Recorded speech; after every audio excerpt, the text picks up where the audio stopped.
welcome back to another live stream. How are we doing today? I'm a little quiet, now I'm louder. Hello, welcome.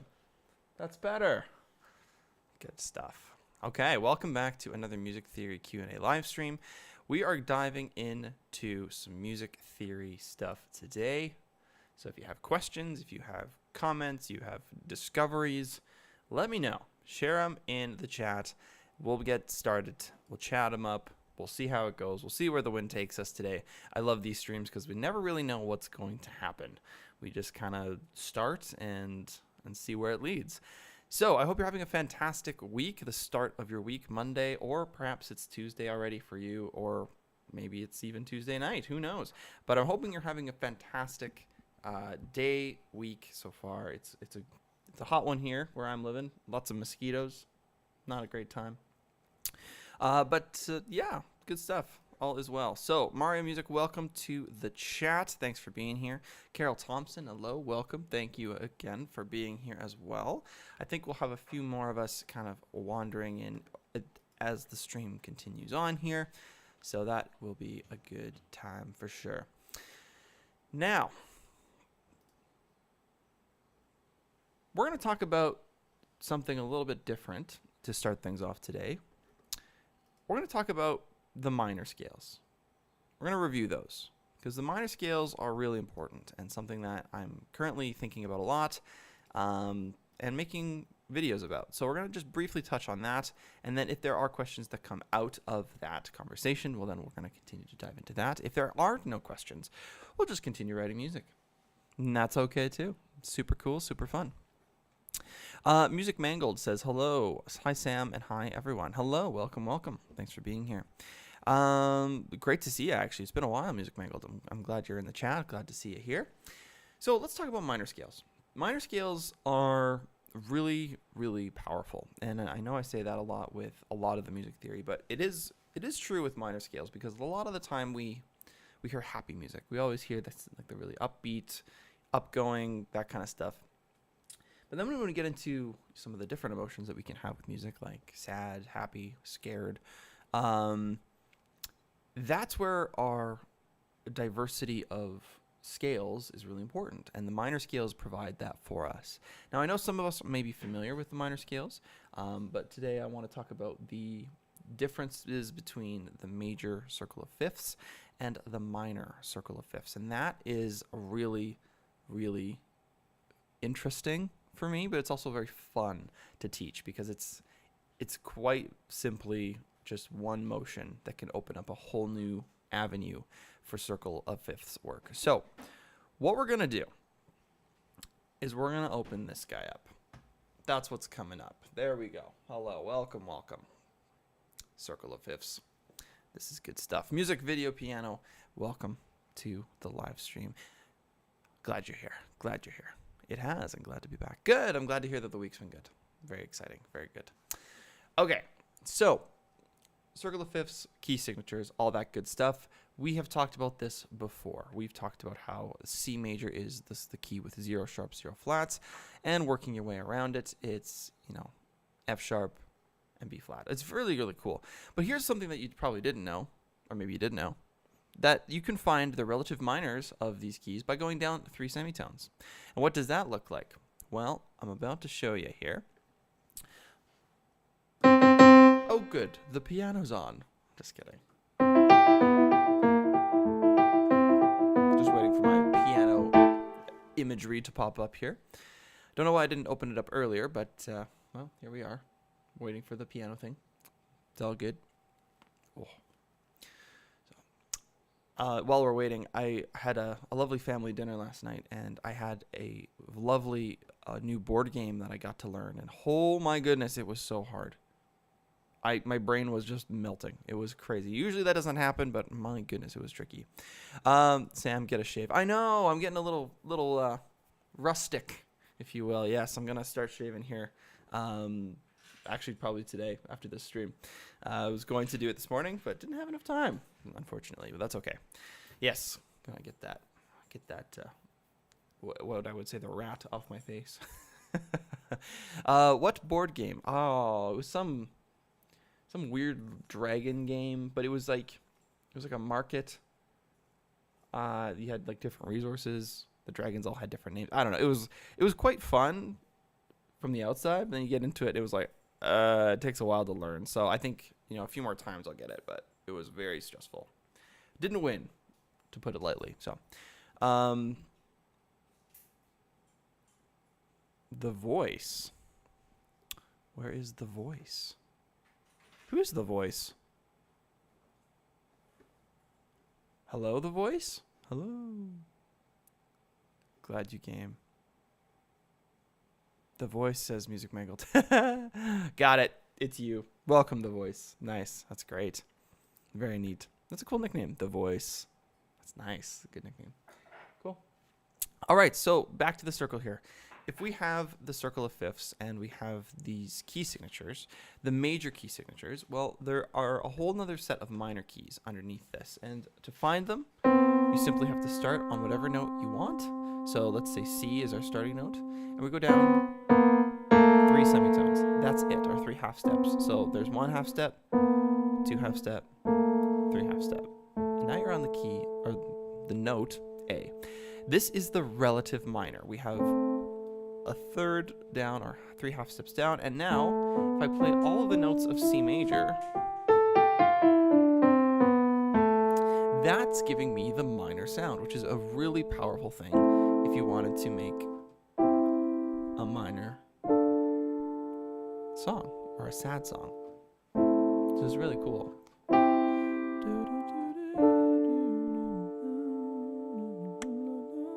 It's pretty cool. Fyros, welcome. Thank you for being here. Lots of good stuff. Carol Thompson question says, is C flat not used very much? I only ask because it's not in my chords and scales book. Okay. So let's talk about C flat, this guy right here. Does it get used a lot? The answer, no. Very rarely. Same with D flat and C sharp. C sharp isn't going to get used very much. Now, why do we not use the key of C flat and the key of C sharp as often? Well, the reason being is that when you have C flat, it's technically just a B. So a lot of the time what they'll do is they'll just put B. And Mario Music, you absolutely nailed it. It's just considered a B note, not anything else. And on the flip side of that, when you have the C sharp and D flat, right, you kind of have the same thing happening where if you don't want to use the 7 sharps of C sharp, you can use the 5 flats, and it's a little easier to play. Now, and when it comes to music notation, I think you're probably only going to see a B most of the time. There are instances where you rarely see a C flat, but for most of the time, you're probably going to only see B because, well, C flat is technically there. It's B. All right, instead of D flat, C, B. Yeah, so it's kind of a neat little trick if you were looking for C flats. You just gotta find the B notes. So, cool. Okay, that's a great question. Let's go back to finding our relative minors. So, G major has 1 sharp. We know that that sharp is going to be F because it is 1 position away from C. That means that 1 sharp is in our key signature because the position numbers match the number. And then to find out which sharp that is, you use the sentence, Father Charles goes down and ends battle.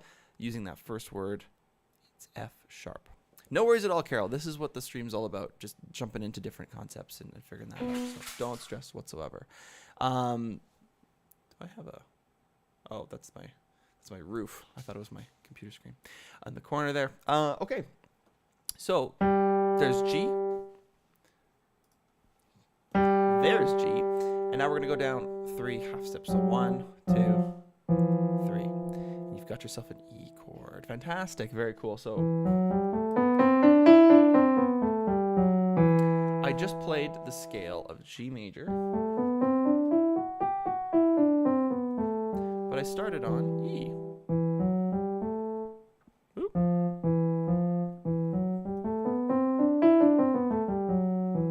Beautiful.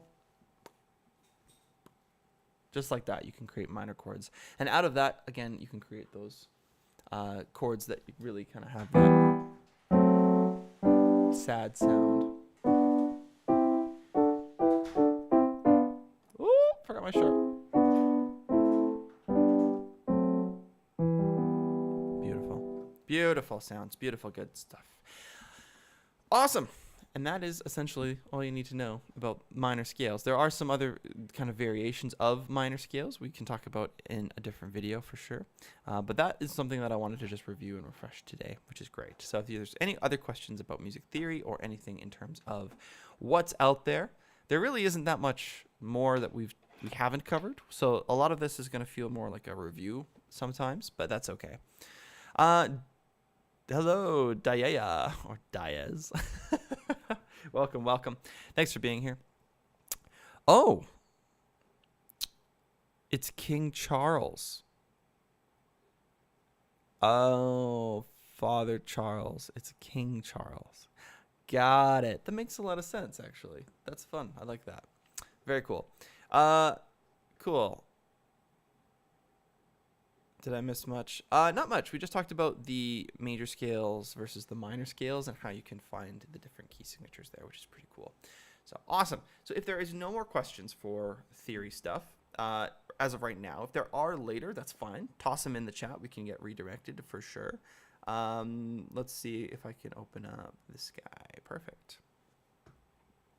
So let's do Springtime a little bit here. Let's dive back into this lovely piece of music that we have written so far. I'm going to skip ahead a little bit. We're not going to listen to the whole thing today.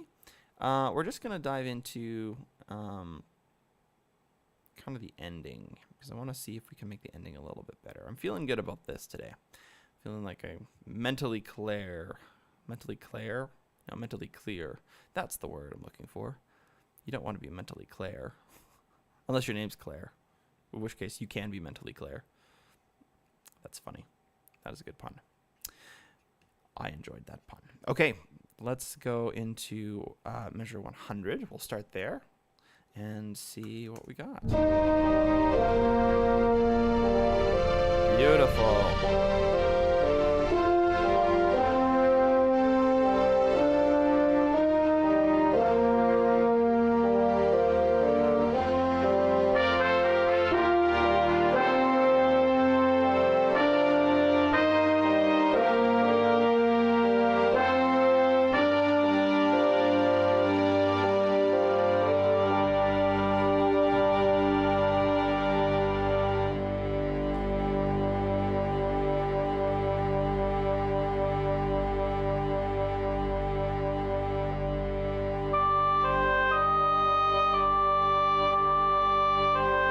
Wow, that's a long time to hold that note, I just realized. Tony, I saw your question on the 7th chords. I'll get to that in just a second.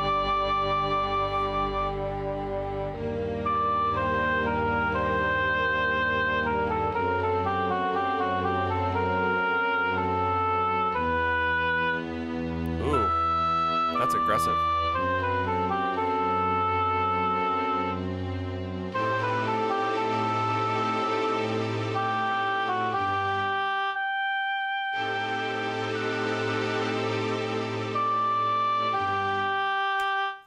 Okay, weird melody. Don't like it as much as I thought I did, and we're gonna have to change something here. But Diamond Tony, when it comes to the circle of fifths and it comes to all that crazy stuff, you can use it for 7th chords. It is very easy to do. All you have to do is consider the next note up. So we're shifting again. I apologize, but we are just answering questions because this is a Q&A technically. So there's my key of C major. We've got C, E, G for the triad, right? No sharps or flats to worry about. And all we have to do is add that next note up for the 7th chord. And as you move up, 2, 3, 4, 1, 2. They're all notes of the key of C. These are all major 7th chords, which is pretty cool. So when you have all of these chords in a row, you have a really nice ability to kind of see major what they're made out of. So there you go. Up, up again, up again, There's the G7, A minor 7, and then B diminished, and then C major 7. Wonderful. Really good stuff. Mally, thank you for joining us in the chat. Well done. I see what you did there. Yes. Nice. Good stuff. Good stuff. Good stuff. Good stuff. Good stuff. Good stuff.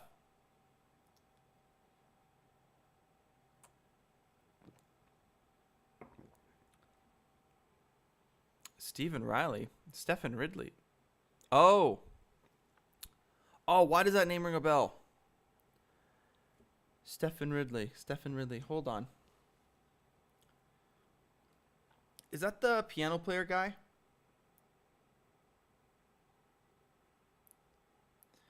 Let's see here. Stephen Ridley. Yeah, I know him. Okay. So, I don't know him personally, but I do know of him.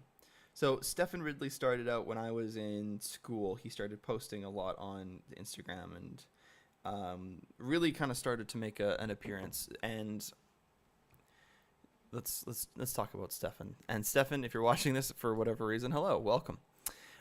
There has been a lot of... He's a fraud and a Scientology recruiter. That's crazy. That's crazy. I don't know him personally enough to say if that's true or not. I can't comment on that. However, what I can say is that he is a very energetic performer. He knows how to perform very well.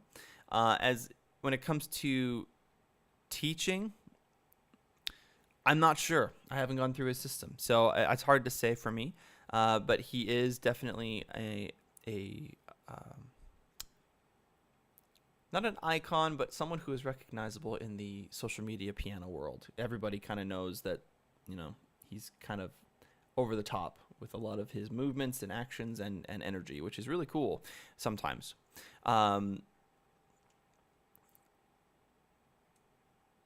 Yeah, so I think, you know, the reviews, I definitely take them into consideration for sure. Some people just say things, right? Some people will always just go in and try and belittle anything that they don't understand. And that's fair, but also not. Because you shouldn't be doing that anyway. So yeah, it's not fair. It's not nice.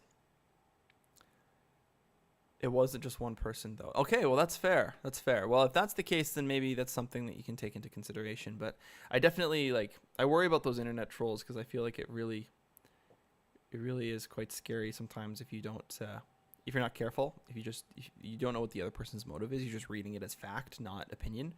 Yeah, at least 15 people were saying the same thing. Okay, interesting. Well, then I'll have to make one.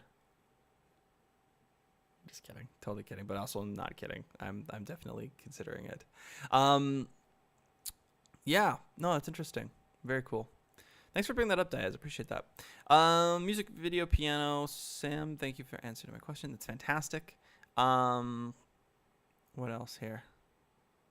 Oh yeah, yeah. His ad pops up on mine stuff too. So if you guys are worried about that, I see him all the time as well. It's very funny.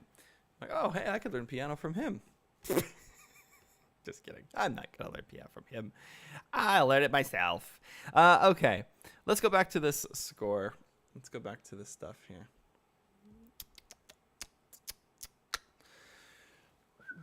Ooh, it is getting hot in my apartment already, and I'm not happy about it. Not happy about it. I mean, I'm happy because it's not winter, but I'm also like,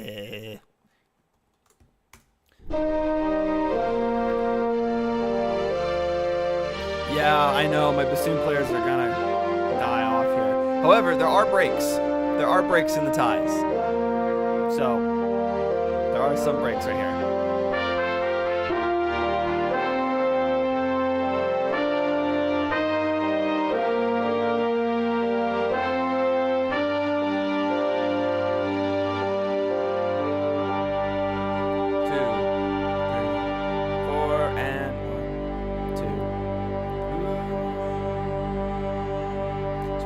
Actually here,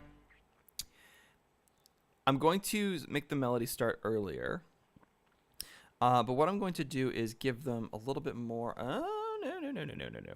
little bit more of a break.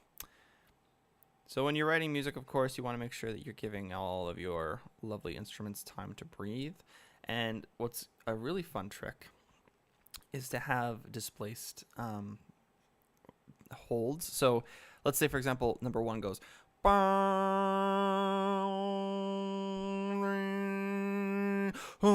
and they breathe right at number 4. Whereas these ones go, and then they breathe on the second one, which is kind of a little trick that you can make so that the sound continues to go. This happens in choir a lot, sometimes. Not a lot, sometimes. If it's a really long note like that, for sure. Or you can do what's called stagger breathing. So you just say, okay, everybody breathe when you need to. And you don't have to write it in. So kind of a fun thing. So I'll do the same thing for this group of 4 as well. That way it's the same kind of consistent breathing pattern. But yeah, no, it's been quite a interesting week here and in my neck of the woods. There's been some building changes in terms of, where I'm living, and not for the better, for sometimes the worse. And it's been on my mind for a while, and I think this next week is going to be a really telling week as to whether or not I'm moving again.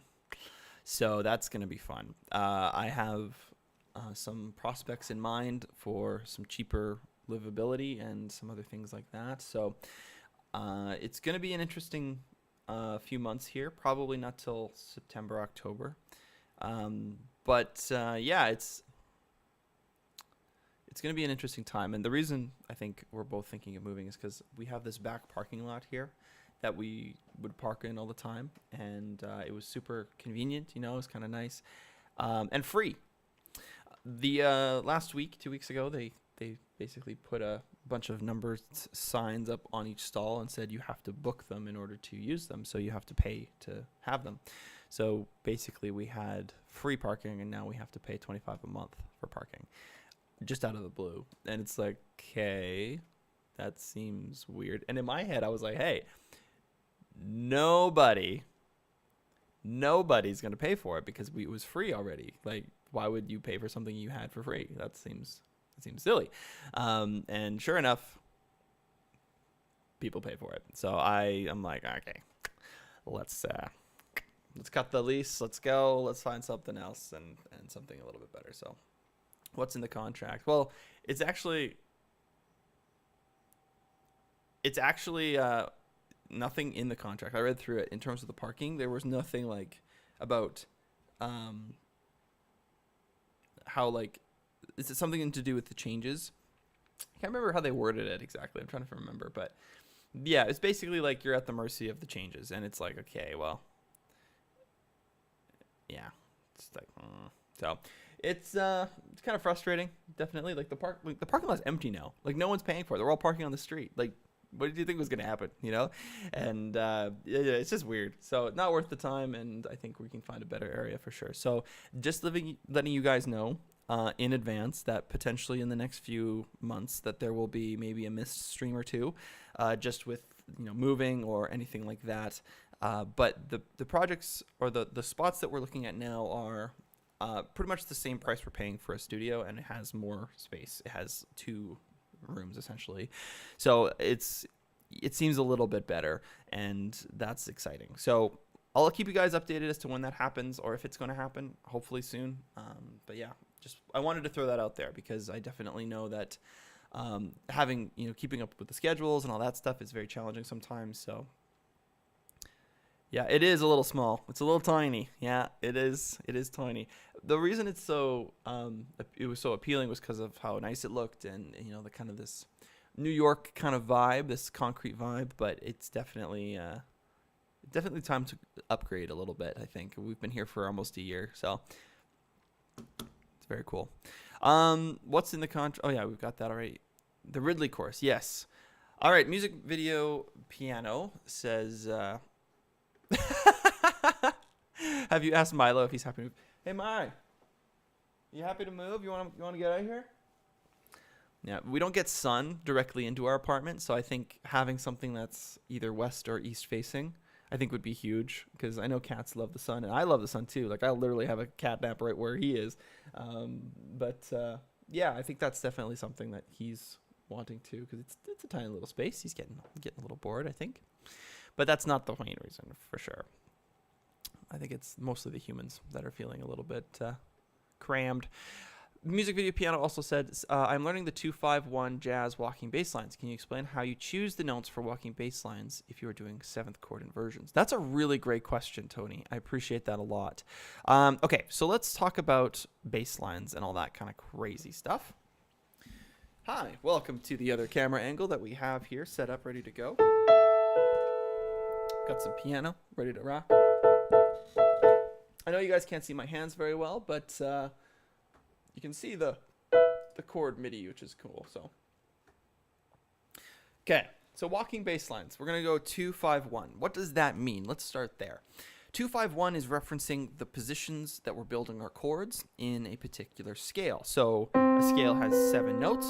If we have all of them numbered, 1, 2, 3, 4, 5, 6, and 7, we are now building a 2 chord. So this is starting on the 2nd position. And then we have a 5-7, or a dominant chord, built on the 5 position. And then we have a 1 position. So that's obviously position 1. Very, very exciting. So I'm going to switch over to this shape here, because now you'll be able to see kind of what the chords are and what the notes are going to be as well, which is really cool.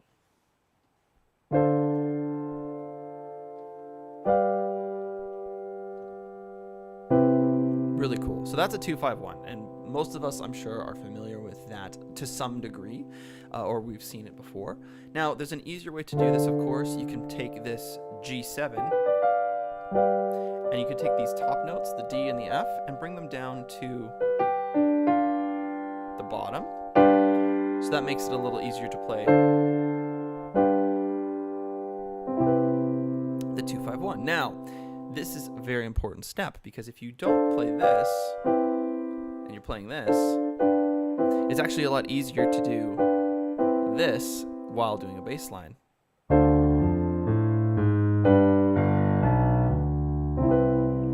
You don't have to think about where your hands are going to go with your right hand. You can always think about your left hand and where that's going and that kind of stuff. So the easier you can make your right hand, the more success you'll find in improving your left hand quicker, if that makes sense. So that's a really fun little trick.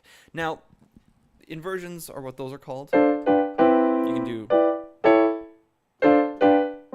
them everywhere, essentially. You can bounce them around and have a good time. But let's talk about bass lines now. The 1-3-5 is always a safe play. If you're learning how to do bass lines, really fun. So let's go to the D minor. So I'm just rocking back and forth between the 1-3-5-3.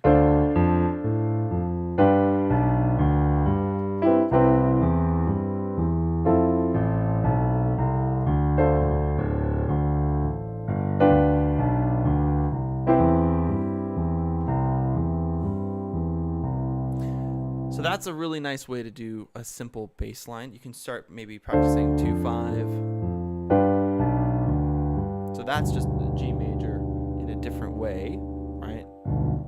You can't hear it very well because it's so low. And now maybe you do another 2-5 in a different key.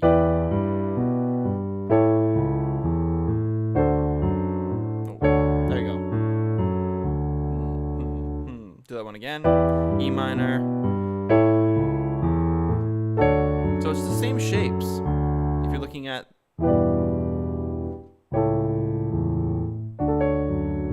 right. And what bass lines are all about is learning the shapes that you need to have your hands in to make sure that you're playing the right notes. Because if you're going fast, right? If I'm going like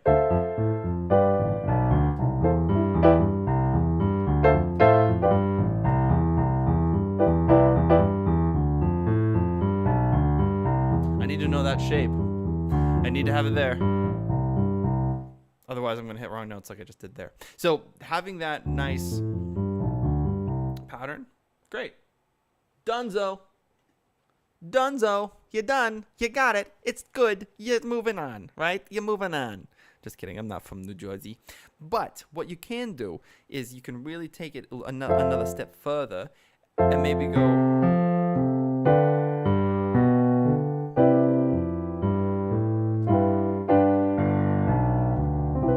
And start looking at what other chords you can start playing. So if you have a different chord, if you're adding something to your 2-5-1, this is the next step. Right? If I've got a 2-5-1, maybe I'm going 2, 5, 6, and then a dominant. Maybe that's my chord progression, right? So now I can literally just follow the chord shapes in the right hand.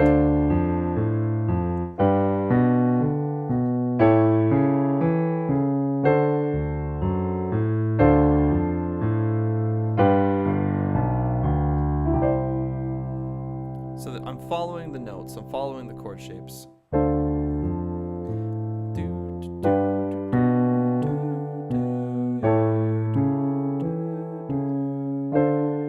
So where am I finding this note? That's the question. So I went, right, for the A7, I'm just playing, it's a C sharp technically in the key signature. It says D flat on the computer, I apologize, but. So I'm finding the inversion, right? I'm finding the root right away. And then there's a root. The final step of these bass lines is the chromatic. So if you have a note that maybe you're on, there's my D minor. My next chord is going to be G7, so I know that I have to land on the G somehow. Look at this. I can just half step it down. 2, 3, 4, 1, 2, 3, 4.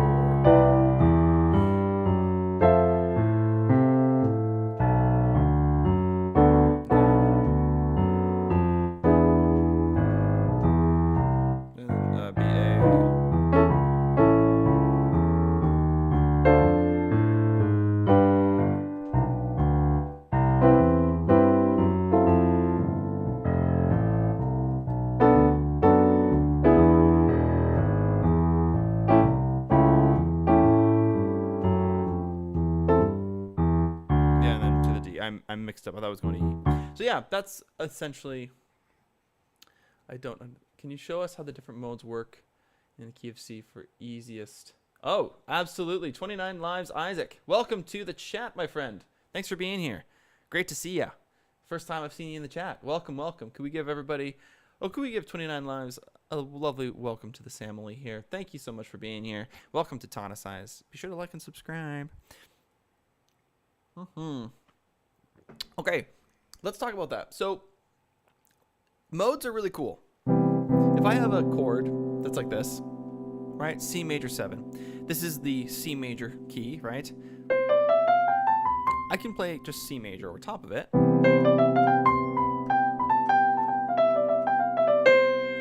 In a melody form, and that sounds great. But what happens if I want to play different modes? Well, these are your ingredients.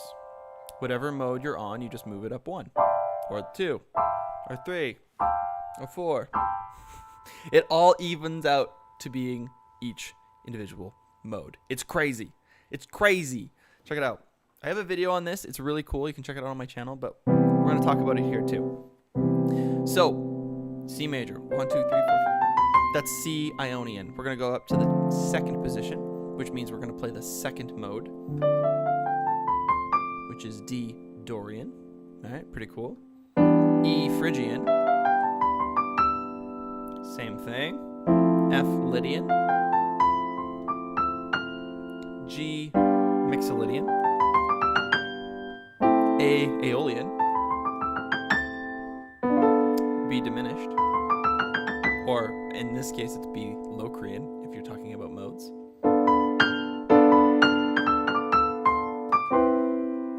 The Ionian mode, you're back to the 1. So what does this mean? Well, it means that you can use all of the notes of the major scale and just move them up as you go. So you need to know your major scales, 100%. The other thing it means is that if you want to solo over top of a key signature that has consistent chords, so chords that are in the key, right? Diatonic chords.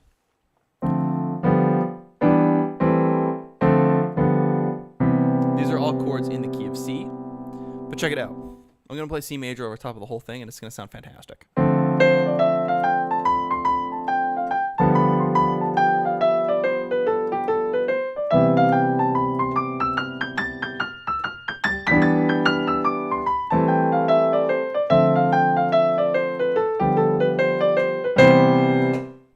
It's all C major. It doesn't matter where I'm starting,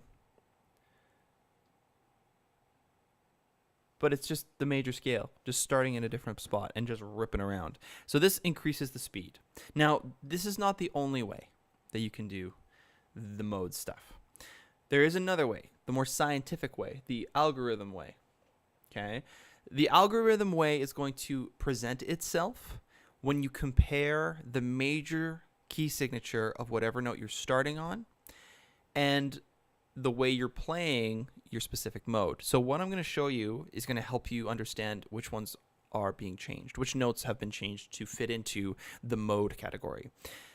Let's start with C major. Okay, let's start with C major. And we're going to move around the circle here. Hold on. Okay, so C major, that's the top, right? The top of a C major. We know that this is no sharps, no flats, and that's fantastic. So it's just Ionian, it's major, it's happy, it's all good. As soon as you get to Dorian, though, something's changed. The mode is now no longer really clean. It's kind of got some grit to it. Now, what is happening? What is happening to the scale? Well, we need to compare this scale that we just played to its mothership. Let's call it the mothership, the D major mothership. Because if we start on D and play up and down, we need to know how it's changed from D major. Well, to do that, we need to know the key signature of D major, which is, on the circle of fifths, 2 sharps. This means that if there's 2 sharps and we haven't played a sharp at all in our scale, that means that there's 2 changes. So we need to figure those out. Well, if you know your key signature really well, you know that Father and Charles for F sharp and C sharp in D major, those are going to be sharped. So flat 3, flat 7, and 1. So you got flat 3, you got flat 7, and you got your Dorian mode. It's that easy. So Dorian is going to be flat 3, flat 7. Once you do this with all of this, the modes of C, you'll have the algorithms, or you'll have the kind of the scientific approach for how to play each mode. And then it's just a simple matter of lining up where you need to be, playing the flats, calling it a day. Or if you know the key signature, like we did with the C major, you just play the major scale starting on whatever position you need to start on. The third being Phrygian, the second being Dorian, and so on and so forth, which is pretty darn cool. So we're going to do all of them. We're going to see how it goes and talk about kind of what science is about. We'll go through each mode and tell you the algorithms for each one, because I want to make sure you get that right. And so you can write it out now and then maybe go back to your piano and see if you can figure it out on your own, or guitar, or whatever instrument you're playing. Q Bello, welcome to the chat. Thank you for being here. It's great to see you. Can we get a lovely welcome to Q Bello in the chat? This is fantastic. We've got 2 brand new chatters today. That's a very, very exciting time. The Tonicized is growing ever so slightly every single day. I'm very excited. It's very cool to see how many people are passionate about music and music theory, which is very exciting. So thanks for being here. Be sure to like and subscribe if you haven't already done so, and check out some of those other videos. It helps a lot for the channel. Okay, let's talk about the modes. We're going to use the circle. We're going to go through the whole thing. Let's do it. So we've just done Dorian, which was flat 3, flat 7, 1. Now let's test our theory after we do all this stuff. Phrygian, okay? Phrygian is the next mode. This is the third mode. So we need to figure out what? Well, the mothership. We need to figure out the key of whatever note we're starting on to then compare it to the mode that's happened. So if E is the starting point, we're going to go to E on our circle of fifths. How many sharps does it have? Well, it's got 4. Uh-oh. How many changes? 4 changes. So that means we're going to have... How many? We're have flat 2, flat 3, 4, 5, flat 6, flat 7, and 1. Now, how do I know this? Because in E major, we have 4 sharps. We have Father Charles Goes Down, right? Which is a beautiful sound, actually, when you play it like that. But we don't have them in the key of C, so we move them down, making it that Phrygian sound. So Phrygian is flat 2, flat 3, flat 6, and flat 7, which is pretty exciting. Moving into the next one. Lydian.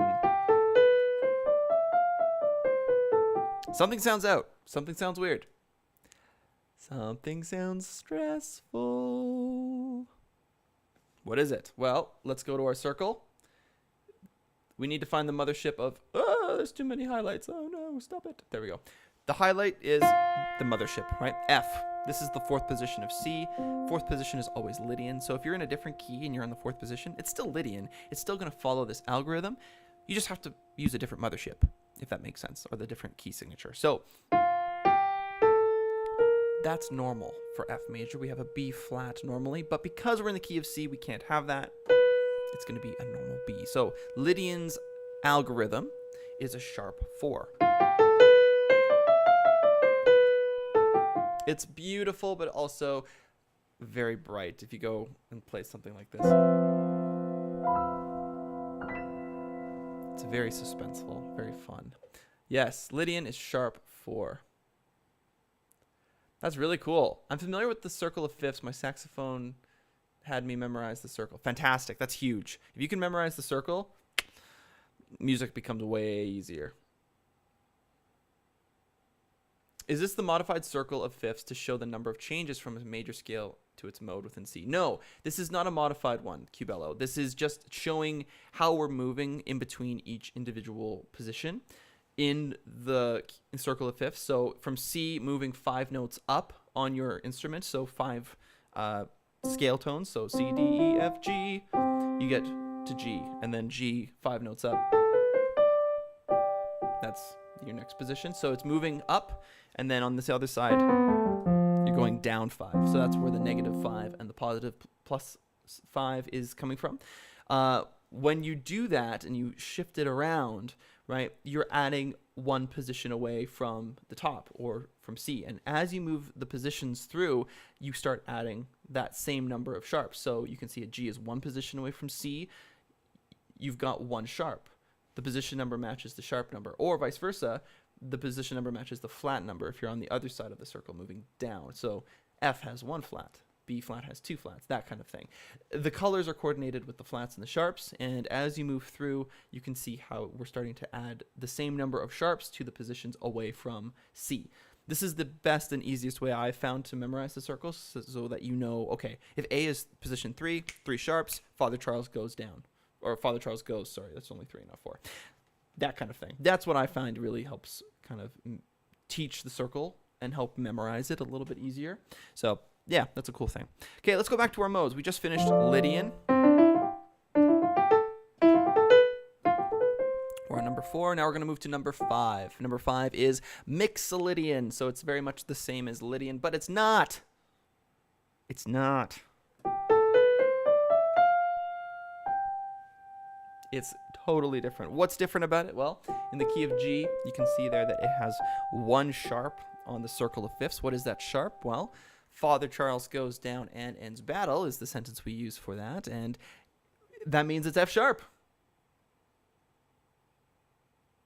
It's F sharp, so we have to change that, which means it's a flat 7. Yes, Mixolydian is flat 7, and this is why when you play a dominant chord or a 5/7 chord, look at the flippin' F. It's flat 7. What? Crazy. And it leads us back to the 1, which is really powerful. So mixolydian over a dominant chord is always the rule.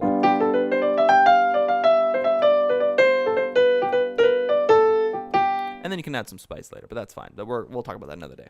That's another day. That's another spicy day. Okay. Going to Aeolian. Aeolian is the same as the natural minor. I'm going to say that again. Aeolian is the same as natural minor. So if you learn your natural minor scale, congratulations. You've learned a mode. We're going to start on A using the same key signature as C. And look at that. It's made this lovely sound. But how does it change from the major? We've got 3 sharps in the key of A. You can see on the circle there. 1, 2, 3. And they are on C sharp, F sharp, and G sharp because Father Charles goes. Those are the 3. So we're going to move those down and make it flat 3, flat 6, flat 7 for the Aeolian mode. And it makes that lovely, lovely, lovely sound.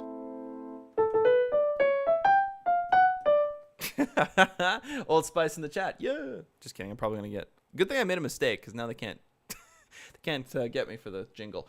Anyway, let's go to the next one here. Locrian or Locrian, depending on who you ask. I say Locrian because if you put a G in front of it, it's Gocrian or Bocrian, not Locrian. But to each their own. I'm not going to say if you say it Locrian that you're wrong, but you're wrong. I'm just kidding. I'm totally kidding. Totally kidding. But am I? Yeah, so... This one is crazy different than what we normally associate with the key of B major. So B major has 5 sharps in it. 5 stinking sharps, you guys. That's crazy. That's a hard thing to recognize because we gotta switch 5 notes here.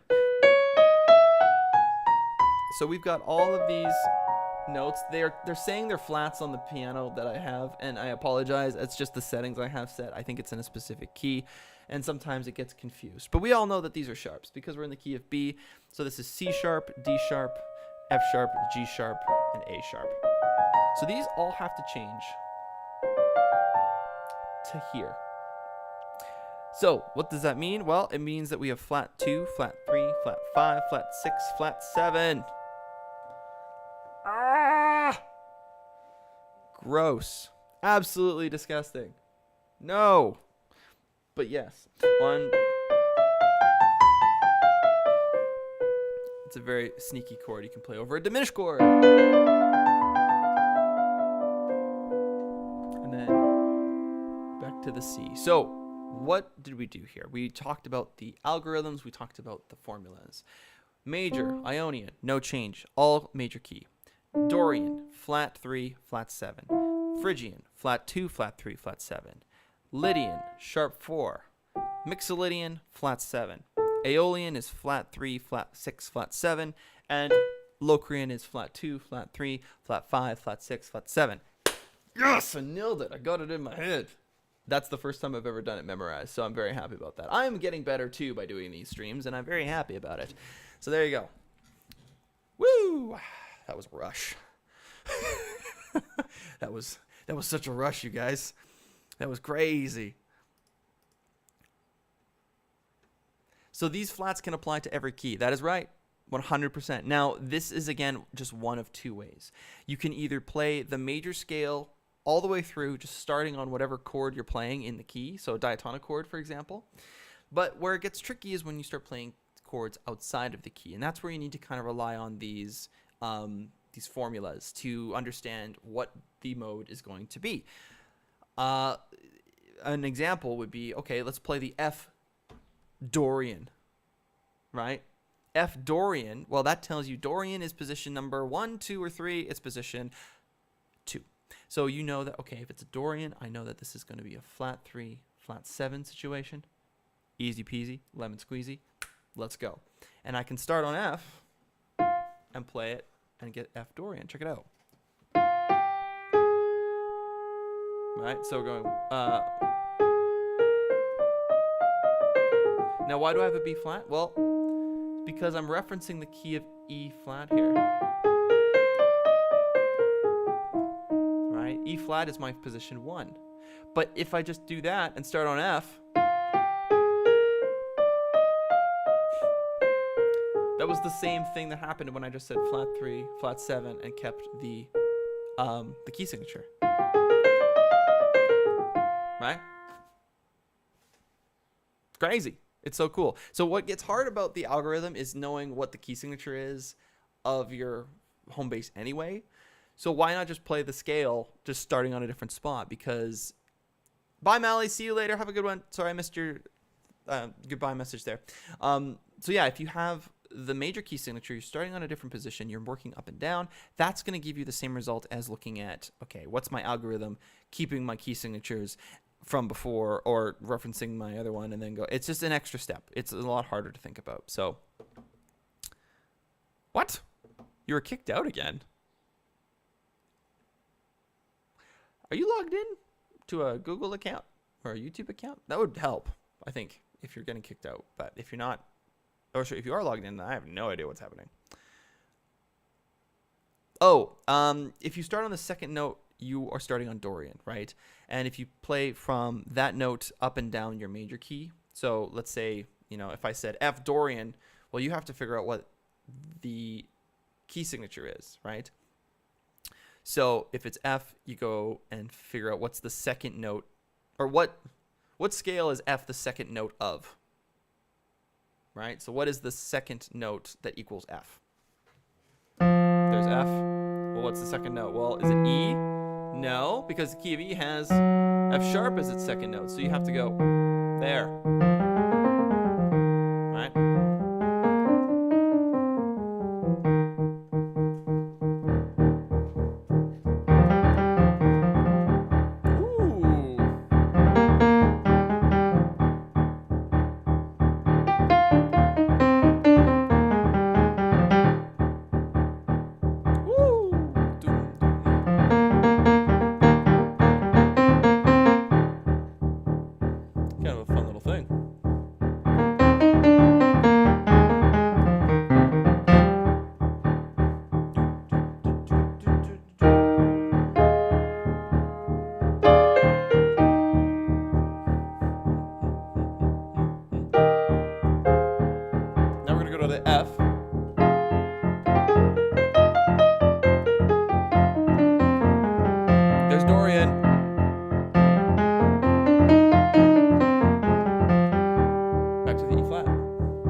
With all my modes.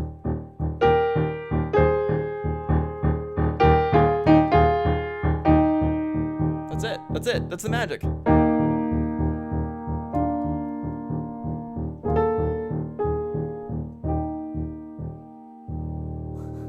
was kind of a rough landing, but we got there. Cool. Yeah, super fun. And it's something you can do with every key. So you can take the major scale, start it at a different spot, whatever spot you need. So Dorian being 2, you start boom, whoop, boop. I don't know your name, but I appreciate this so much. Yeah, man. My name is Sam. Welcome. If you guys have not met me before, I am a composer, arranger, performer, and educator. And I love music, and I want to spark musical passion in as many people as possible. And in doing these streams and in making content, I'm hoping that we can grow this channel to be a major player in the music theory world and with just music appreciation on YouTube as well. It's a slow grind. I'm hopefully going to grow slowly and keep doing my thing, and hopefully it will help, you know, more and more people understand what's actually happening, make music a lot more accessible, and make music a lot more understandable so that you guys can start writing your own stuff, playing your own stuff, and just really appreciating the music that is out there a lot more. I think a lot of the stuff that we hear on the radio these days is very repetitive. It always sounds the same. It's good, you know. It makes you feel stuff sometimes, but it's not. I don't know. I think there's something to creating your own music and something about, you know, self-discovery and touching what you want out of it. So yeah, that's why I'm doing this stuff. So I've been playing for piano for about a year and tenor sax for about 4, so I can get more into the theory, so I can get better at jazz chords and improv. That's fantastic. Yeah, this is going to help with that for sure. I'm currently, working on some video ideas that are going to hopefully help with that, and you can subscribe to the channel if you haven't already done so to keep up with all those video releases. And I'm going to be filming tomorrow as well, which is exciting. So I call our radio a wireless. Funny. Yes, I know, Tony. I'm working on the shaving thing. I'll get that done. I'll get that caught up, which is cool. So all right, well, I think what we're going to do to finish up today's stream, we've talked a lot about theory and had some fun, which is cool, but let's play some music. Let's play some tunes. I'll keep this up. I'll keep this open for you guys so you guys can see what I'm doing, and hopefully it'll give you some nice context. That's the word I'm looking for.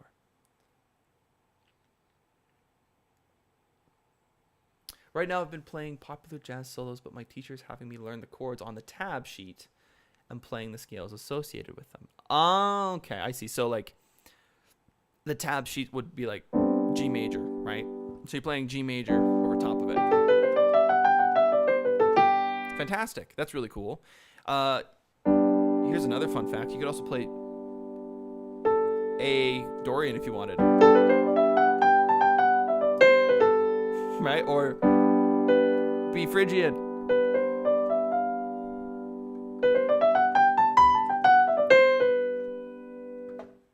They all work. So just because it says G major doesn't mean you play G major. You can also play some other stuff as well. Yeah, that makes sense. The algorithm method's cool, especially for saxophone. I think that would be a really helpful tool. For piano, it's a lot more visual. So it's like, okay, here, there's F, all I need to do is play B flat every time. Right? That's kind of why piano is a little bit easier in some ways, because it's a lot more visual. Whereas saxophone, it's all by ear, and it's all by like combinations of finger patterns, right? So if you can learn it all in C, if you can really get down, like, I hope you've written them down. If you haven't, go back and watch it and literally write down like Ionian, nothing, major key, right? Dorian, flat 2, flat 7. Phrygian, flat 2, flat 3, flat 7, that kind of thing. That is huge. If you can do that, fantastic. I'm actually going to make a sheet about that today, and yeah, I'll get it up and see if you guys would benefit from that. I'll put it in the link in the description once it's done, and you guys can use that too. It'd be the same kind of vibe as the circle of fifths, which is cool. I've written them all, and all Sam in the chat as we got it. Fantastic. Yeah, that's great. The idea that the major scale is home base for every key helped me, and just altering that to make the other modes. Fantastic. That's huge. Yes. I'm so glad you're here, Cubello. I'm so glad you got the chance to learn that. And again, with everyone here, I'm really, really, really stoked to hear that this has helped. Very cool. Very happy. I feel very good about that. And I hope you guys are able to use that for the rest of your guys' lives with the music. That's pretty intense, but all right, let's finish up with some funky stuff, or some music, if you will. Yeah, I haven't played in a little bit, so we'll have to see.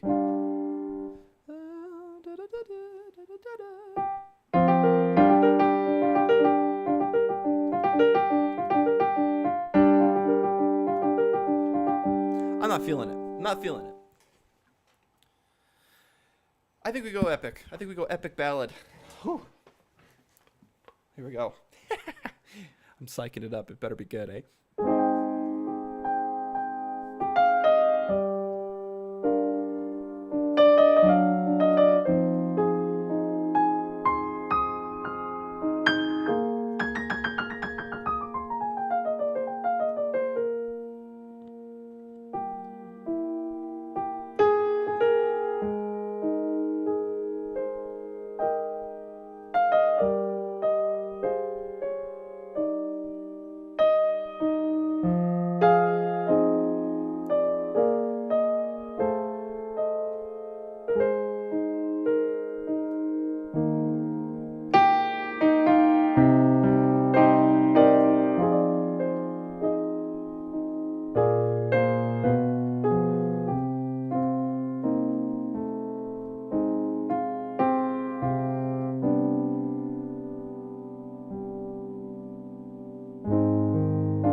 Wait for it.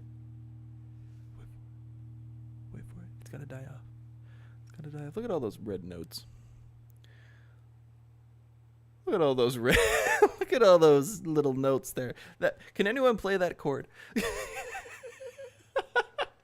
Oh my goodness! All at once? No way. Not in any universe could I ever play that note all at once. That's so funny. Mario music. Wow. The man must have ginormous hands. I mean, Mario should have ginormous hands. I actually don't know if it's, you know, Mario. Does Mario have big hands? Does Mario? It's a me. Sorry, guys. I didn't think I'd be that loud. Oh, my apologies. That was fun. I am so sorry if I made you jump out of your chair. Oh, my goodness. That was fun. Okay. Fantastic. We're going to wrap things up here today after that. That was a good time. Okay. So, let's see.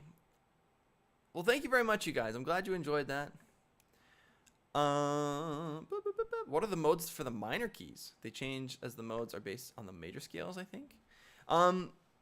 So the modes of the minor keys are kind of the same as the major, because the minor keys are slightly different. The same concept. It's the same concept. Is it the same notes? No. But we'll talk about minors another day. I'm currently working on that video at the moment. So, yeah. So we'll figure that out another day. But yes, a great question. Just know that there's a natural minor, a melodic minor, and a harmonic minor, and a parallel minor. So we'll talk about those in another stream for sure. But yeah, this was a good stream today, you guys. It was a fantastic stream. Thank you so much for being here. For those of you who are new and just joined us, Isaac and Q Bello, thank you so much for hanging out. Oh, thank you. That's so kind. I hope I didn't make you like really cry. That would not be good. I don't. No, we don't want that. But thank you. I really appreciate that. That's very kind of you to say, and I hope that we can continue to make music and share that. And like I said, you guys, if you want to subscribe, that's totally cool. You can always unsubscribe if you're like, this guy's not doing it for me no more. And that's cool too. But I'm just here to share my musical passion, and hopefully it'll spark your passion as well in this cool thing that we have as human beings, this music thing. So pretty cool. Thank you, Sam. Please make sure that it's sooner rather than later, and you can always tune in. I can't always tune in. Sounds good. Yeah, for sure. For sure. I will let everybody know. I'm going to start booking these streams now, so you'll know in probably a month in advance moving forward when these streams are happening. But it's always at 10 o'clock a.m. Mountain Standard Time. So, yeah, you can always be here. You can always rely on the 10 o'clock start. I got you guys. I got you guys. Diaz says, I don't want to confuse everyone, but I am a theory nerd and you're the man to go. Thank you very much, Diaz. I appreciate that very much. Yeah, no, I'm excited. This is going to be a good time. And, you know, the family grows every day. Let your friends know if you have friends that are into music. Let them know that we're here. Jump them in. Get them in the family here. We're going to have some good times and learn lots together, I'm sure. But in the meantime, I'm going to say goodbye for now. So thank you again for hanging out with me today. We'll be back on Saturday. So we have a whole week to go and practice all the stuff we've learned here today, which is exciting. And we'll be back on Saturday for another composing live stream. So lots of good stuff coming down the pipe. Go say hi to your loved ones. Go listen to some music. And I'll see you guys next time on Tonicized. My name's Sam. Subscribe if you haven't already done so. Like the video. And I'll see you guys next time. Nice meeting you, Isaac. Nice meeting you, Q Bello. And thank you, everyone, for being here. Take care, you guys. Bye-bye.